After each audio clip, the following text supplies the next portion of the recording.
I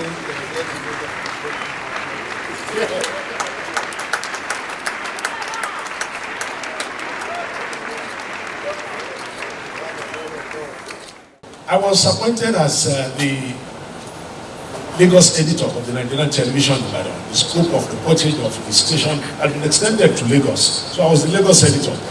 Then when NTA came in 1978, I was redeployed to Ibadan. And that was when I had a close relationship, with Dotun. I had seen him from afar all along, but in 1978 we really became very close. And one of the fora where we interacted very deeply was the daily editorial conferences.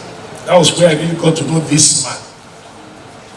If you are giving him an award today because he's Commissioner for Information, you have made a terrible mistake. You don't know him. I hope that the award you are giving him is because you have learned about who he was and the kind of journalist that he has been all of his life. Because that is much more enriching than what he has done as Commissioner for Information. At the daily editorial conferences in 1978, we will sit down early in the morning at 8 o'clock. We will all be there to brainstorm, to see the kinds of things that we could, work upon to enrich the news bulletin of that evening. The views and reports, which came on at 7:30 in the evening. We were about 8 in the reportorial team at that time. And we all began by contributing ideas.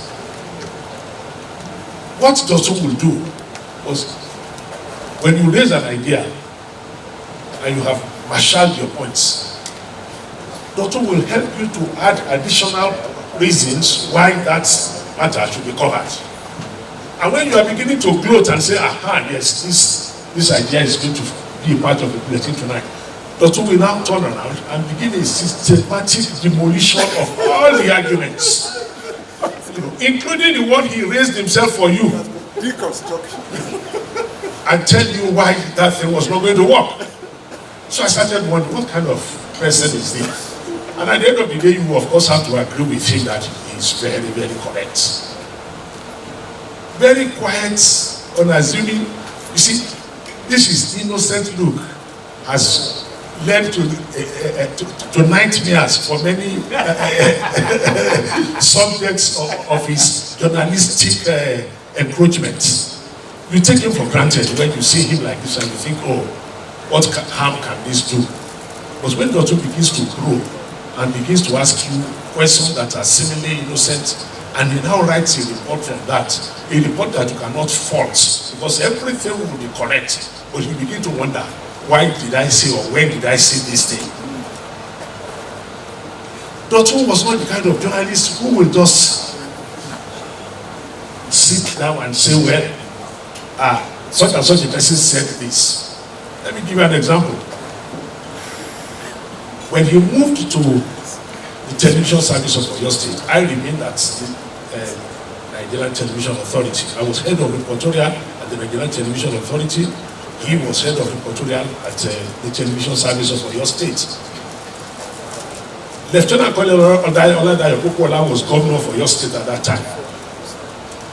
And because of the competition between the two stations, he would make sure that he was on Okuola's entourage for his tour of Oyo State. I would also make sure that I was there, so that if Dotun is going to be somewhere, I better be there myself, because I'm sure very few of our other reporters can handle him. And Dotun did something that caught me pants down one day. Okuola was given to outbursts of anger whenever he met with a corrupt official or when things were not being properly done. And all everybody would focus on was what the governor said. He was not happy with this. He said, I will sack you and all of that. Dotun ignored all of that. And he focused on Okuola's swagger stick. You know this swagger stick? That's it. Each time Okuola was angry, his swagger stick would begin to speak and begin to draw all kinds of lines on the ground.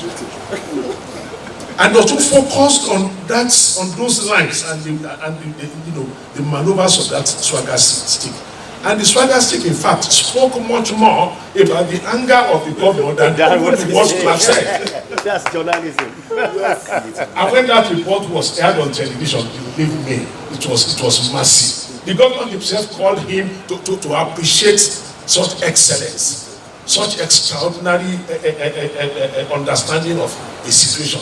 That was the kind of thing I was trying to say the other time. That we should move away from who said what, how he said it, where he said it. There are other things you can read into every event that people can see, that people can understand, that will help them to be able to make up their minds about what they are actually hearing from you. Dotun is so rich, you know, in his repertoire of reporting, that he doesn't get off the job until he has monitored every other bulletin, not only his own. See, that's something you don't find in journalism these days. He monitors what TNT has done, he monitors what every other outlet, even the newspaper boys, what they have done, so that he doesn't miss out on anything. Ladies and gentlemen, it is my extreme pleasure today to present to you a journalist who in every ramification is a master of the trade, Dotun Oyelade.